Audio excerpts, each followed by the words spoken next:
Hello YouTube, welcome back to the Not Even French YouTube channel. This is a place on the interwebs for all things Francophile, French culture, French language, and some New Zealand culture, language, and adventures as well. From someone who spent 6 years living in France, I've got the French husband and planning to do life between the two countries. So if this is your kind of jam, then feel free to subscribe to this YouTube channel. And today we are jamming on quite a fun one. I'm talking about some of the French habits that I just can't shake. Okay, so I have not been back to France because of COVID for over 2 years now. And yet, through having lived there for so long, there are just parts of the French culture that are as part of the fabric of my being. They are woven into me and I am forever changed. So there are some funny little habits and quirks I definitely still have, and I wanted to share them with you today. Now, one habit I have not had to give up is watching French TV, and for that I would love to thank the sponsors of today's video, which is NordVPN, which is my VPN provider. And if you don't know what a VPN is, essentially it makes your computer believe that you are based in another country if you want it to, so that you can access local entertainment websites, TV, all of that good stuff. And so it's super easy to use, one click and I am in France again. I wish, but virtually anyway. And I use NordVPN so that I can watch French local TV shows, France 2, TF1, watch the news, live stream, watch reality TV series, watch anything that's only shown locally and it doesn't go to the big producers like Netflix or Apple TV and that kind of thing. So it's awesome for that.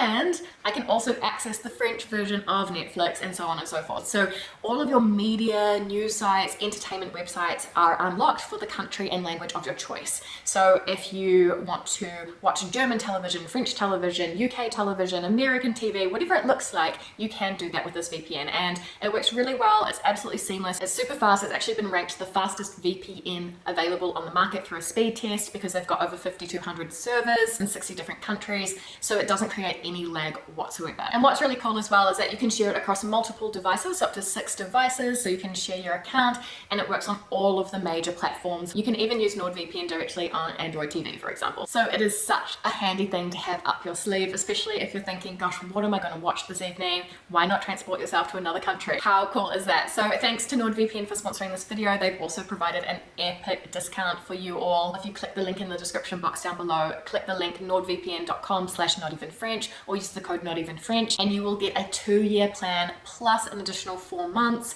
with an epic discount. So it's a really, really good deal. I hope that you enjoy it. Again, that's nordvpn.com/notevenfrench or code notevenfrench. So the first French habit that I have picked up and has stuck with me all this time is I can't drink really cold drinks anymore.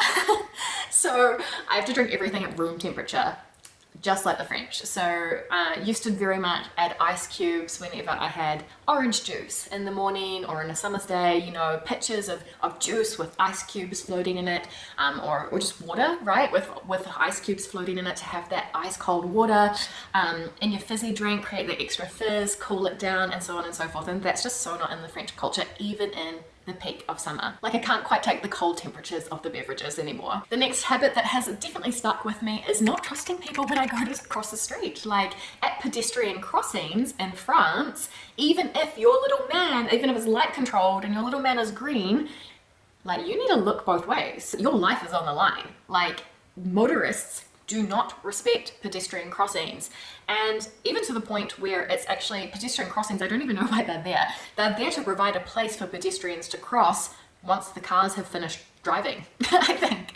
Whereas in New Zealand, pedestrian crossings are just that. They're there for you to be able to cross safely at whatever time, and any car on that road will slow down and stop for you. And yet, I am still so freaking paranoid. I will wait until the last minute. I'll sort of look at them like, are you gonna kill me? Are you coming for me? You know, and I'll be like crossing there and feeling like, I'm like, thank you. And then looking the other way, there's a car waiting for me already. I'm like, thank you. And I'm like, sort of like, you know, okay, I made it. Yeah, that same feeling like, whew, we survived. I just don't trust that they're gonna stop. And so it also creates a bit of awkwardness as well, because I don't just walk confidently onto the road. And so I stop and then they've stopped for me. And I'm like, are you going in? Am I going? The next habit I have deeply ingrained in my soul is cooked lunches, warm cooked lunches, real meals for lunch. And it's something that I haven't let go of, and I'm not sad about it, but it's just true that I spend a lot of time and energy, you know, cooking and eating. as you do in France. It's just not the norm in New Zealand. The norm in New Zealand, I would say, for lunch is like a salad or some sandwiches or something, or a wrap or that kind of thing, or a cold chicken sandwich or a ham sandwich or something like that.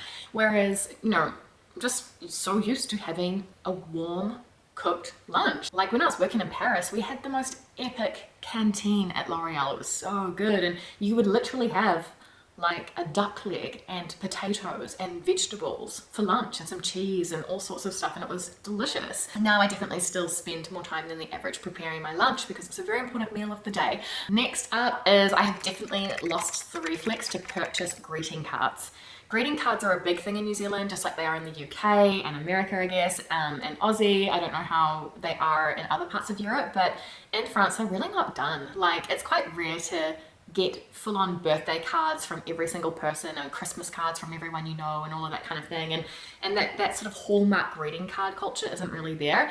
And I've definitely lost the reflex here to the point where it's a bit rude. Like, I'm not gonna lie, you're meant to get people greeting cards. You're meant to send out greeting cards for Christmas wishes. You're meant to send out greeting cards. You can even, you know, get greeting cards for Easter, for all sorts of things, and of course for their birthdays as well. Now I'm like, gosh, what are you saying these things again? And then I'm sort of protesting with myself. I'm like, this isn't very eco-friendly. Like, it's a bit of a waste, right? Like buying a card, some paper for an occasion just to say, hey friend, happy birthday, love you, Rosie. Like, you know, so then I've got that French side of me as well that's like, c'est pas écolo, hein? C'est du gaspillage, it's waste.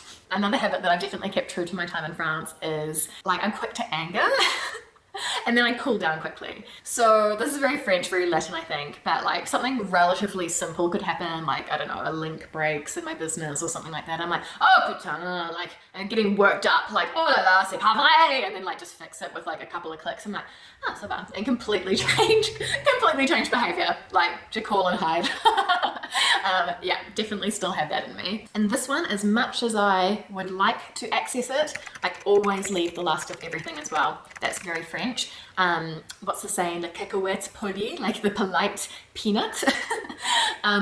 You always sort of leave the last chip or leave the last peanut or leave the last whatever. And as much as it breaks my heart to see it being taken away off into the distance to be, I don't know, thrown out or whatever, I just can't, I can't do it. I can't do it. Something that surprised me a lot as well, because I didn't actually have this French habit while I was in France, but I'm also really unmotivated to drive long distances now, which is just inherent to the New Zealand culture because we don't have a strong public transport infrastructure. We don't have, you know, bullet trains between cities and that kind of thing.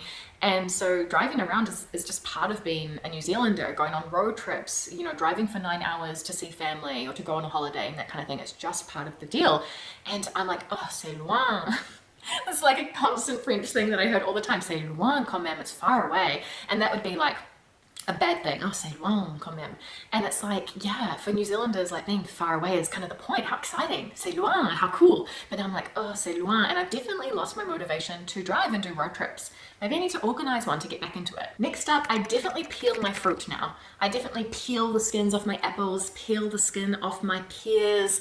I don't know why. I used to always just eat them straight up growing up, you know. I used to just bite on into that apple, and you just don't really do that in France. I never see that in France. And a lot of them argue that it's because of the pesticides used and that kind of thing. But, you know, even when I know that I'm getting my produce from a place that doesn't use any pesticides and is bio, is organic, I'm just in the peeling game now. It's weird. And another food thing is I put a lot of butter in my vegetables, and I've never seen anyone do this quite like the French. They have this dish where you've just got like cooked spinach and so much butter. It's just like wilted and full of butter. I'm like, that's not vegetable. That is no longer vegetable.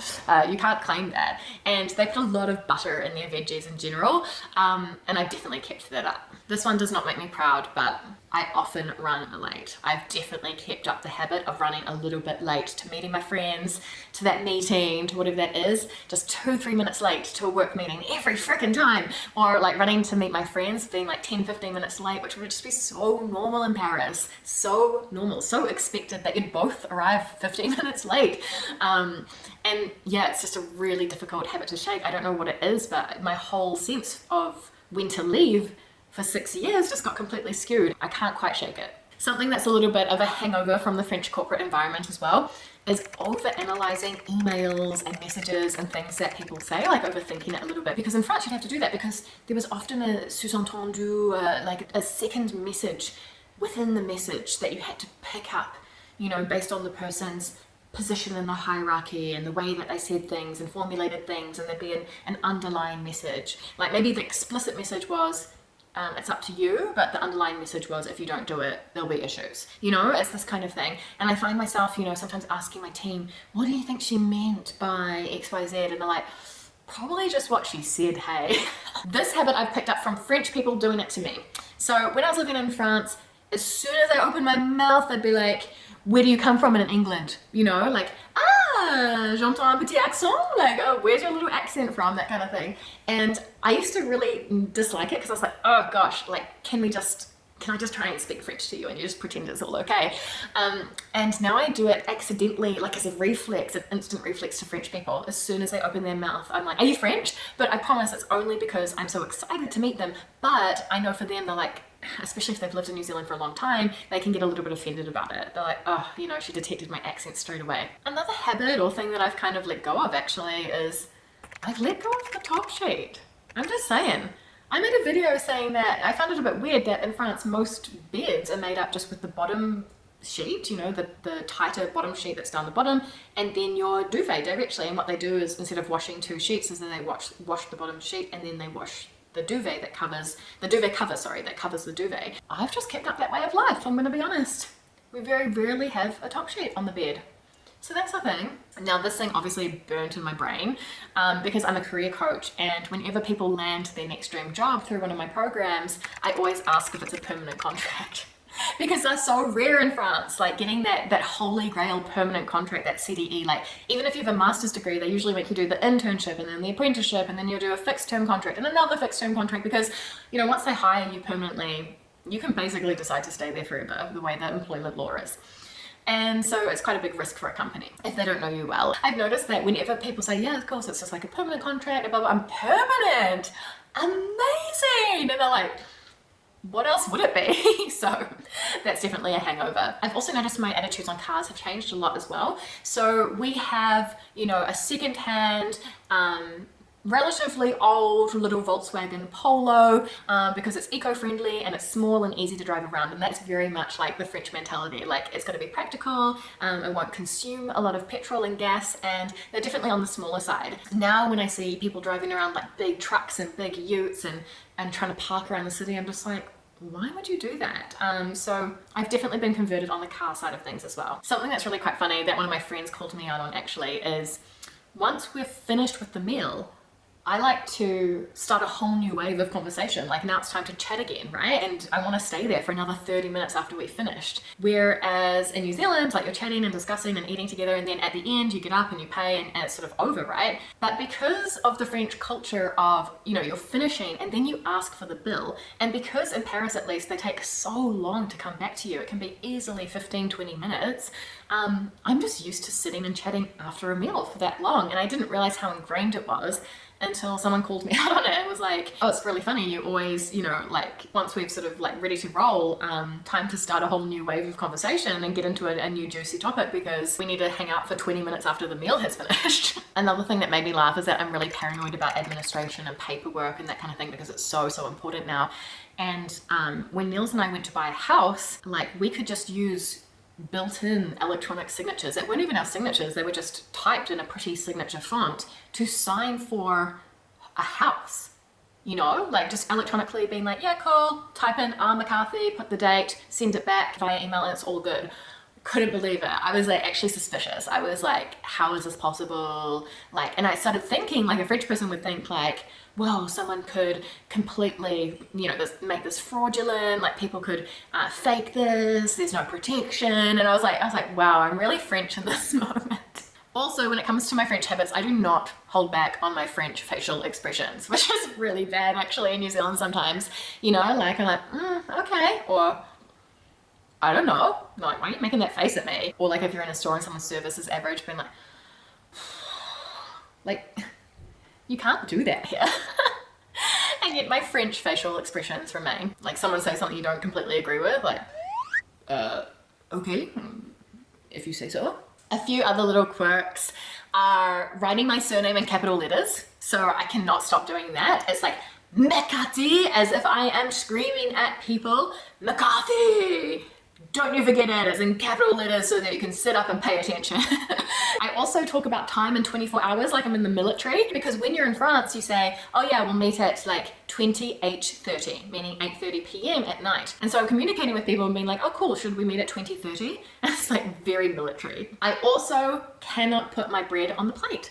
It doesn't belong on the plate. It belongs on the table next to your plate. That's where bread lives. You cannot tell me otherwise. I don't care for your bread plates. I will put my crumbs directly on the table. One habit that I can't shake that's a little bit sad really is the visa mentality. Like I never feel 100% safe. Like I actually have the right to live back in New Zealand. It's my country. I'm a citizen. But I'm always thinking like, sometimes I'll just have a thought come through my mind and be like, when's my visa renewal? Or like, what do we have to think about in terms of paperwork after just 6 years of just annual renewals and having to figure it all out?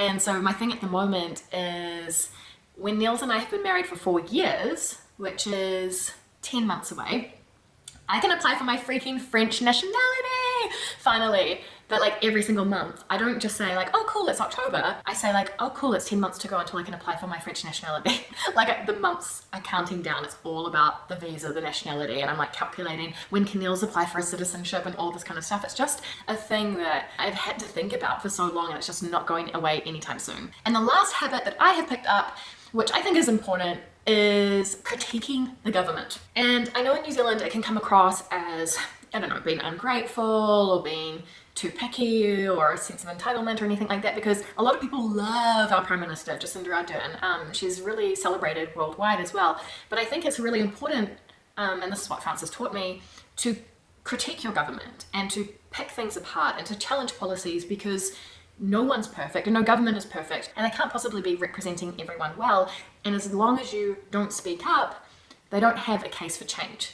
So they can always do better. They can always get better. And by critiquing them and making that known publicly, you're able to facilitate some sort of change as well. So that's a bit of a mentality that I've picked up. And as much as I love Jacinda, I also will challenge things and say, hey, I don't think she's doing enough, you know, rather than just being like, oh, she's perfect. I'd love to hear what you thought about this video in the comments down below, especially if there are any habits that made you laugh, or if you can relate, maybe you lived in France at some point and now you don't and you're like, okay, I'm still French in my soul, or if you're a French person who's picked up habits from elsewhere, or if you just recognize yourself in this video today. I would love to hear about it.